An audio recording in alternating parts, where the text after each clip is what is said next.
Hi everybody, it's Tracy here from Art Fibre Stitch. We've been looking at slow stitching and we're taking it a little bit further. We're just experimenting, we're playing, we're making art from our fabric. And we use all kinds of different things. I like these meshes, nets, laces, things like that. So I did have everything laid out as an idea. I thought that's where I like it, so I'm just going to put a few pins in.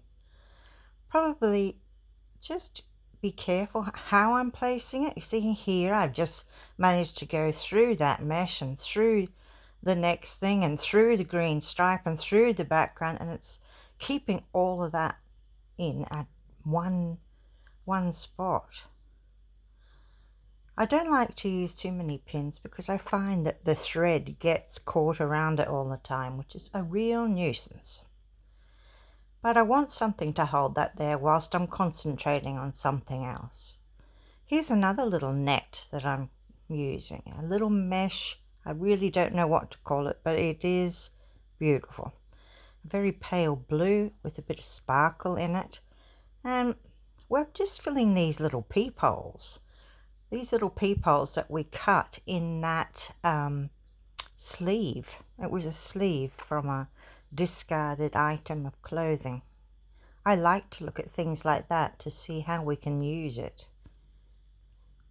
So here we are. I am going through all of these layers now, but only at the top of this sleeve.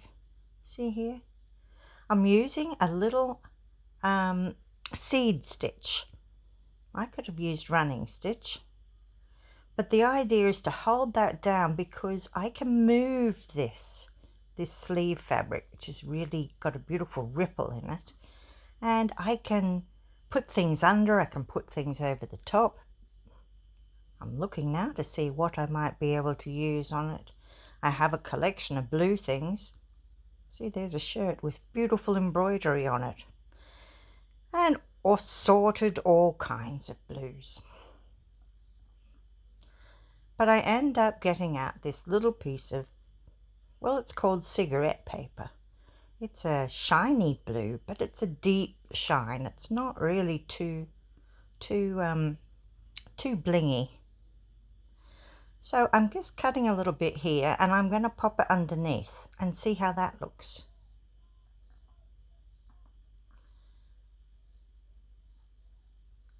But you could try a lot of different things. I'm thinking now of where is this growing? Where is it going to? And quite often it's just that, you know, I'll feel, oh, that could do with a bit more oomph or a deeper colour, or oh, I don't have anything up in the other corner yet. You know, things like that will make me want to put something there. Originally, I looked at that little sampler that we did of slow stitching on that rectangle that's on the left there, and I thought it looked like the sea, that little tiny bit of stitching we did, just like waves. So when I cut the holes out on this material, which also reminded me of waves, I thought, oh, yeah, they're like pools of water or yeah, like waves. But whatever it is, it reminds me of water. And so that was what set my theme. Also the colours being used. So with using that little seed stitch, I'm holding that down. Sometimes I'll pull that fabric, or sometimes I'll spread it out, and sometimes I'll bunch it up. But I'll make it ripple across from one side to the other with that interesting cigarette paper there. I've turned the edge under because that has a tendency to fray, and I didn't want it to fray. So just turn the edge under with my needle there, and I'll pin it there whilst I'm thinking about it. Do I want it to go all the way? You know, these are things that you just decide as you go. This is what I ended up with. I think that seed stitch works really, really well. I can bring it up into the background fabric. I can use a different shade of blue. I've used a couple there already. So I think you can see that this has potential. But I'm not finished. I'm just looking at a few of the things that I really wanted to do something more to, but haven't yet. And I thought, let's just quickly get some of that out the way. Whilst I'm thinking, what more do I want to add? So originally we had these lines, curved lines that we'd slow stitched on the background. And I'm just going to follow that. I'm going to follow it here with some thread, and I'm just going to couch it on in that same kind of shape, and it'll be in between the other stitching that we've already done. I can also use a straight stitch or a chain stitch or whatever, but I just thought I'll just follow that same arc that's already there.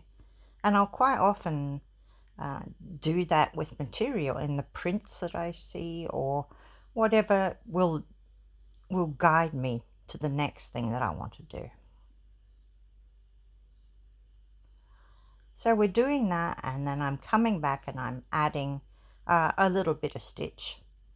I'll probably end up couching a couple of pieces of that yarn, which is also a piece of discarded clothing. It's the tassels of a jumper.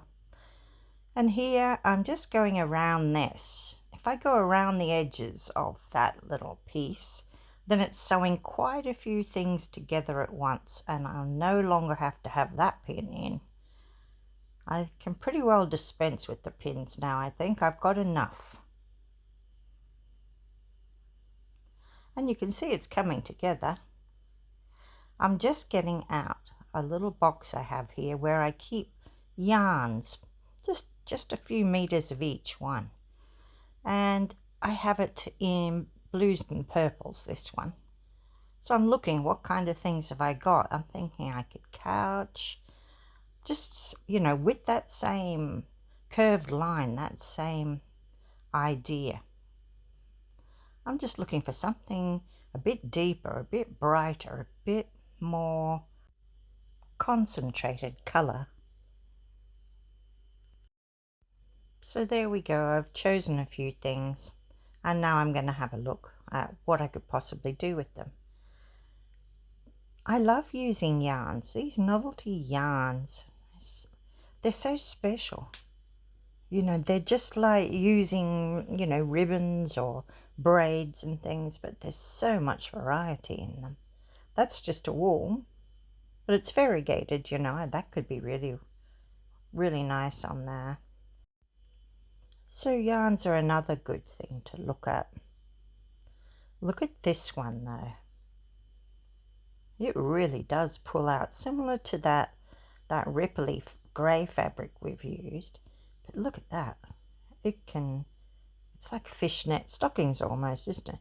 But it can pull out to show more of the background, or it can be brought in. And I like that. I like that idea. And it's variegated. It's got a nice deep colour one end and a really beautiful turquoise the other. So that's what I'm thinking. And I'm thinking I could easily have it go in and out of these holes.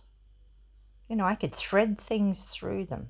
There's a wool, that would be nice. Something like that would bring that in. So I start with that. I'm working it out as I go.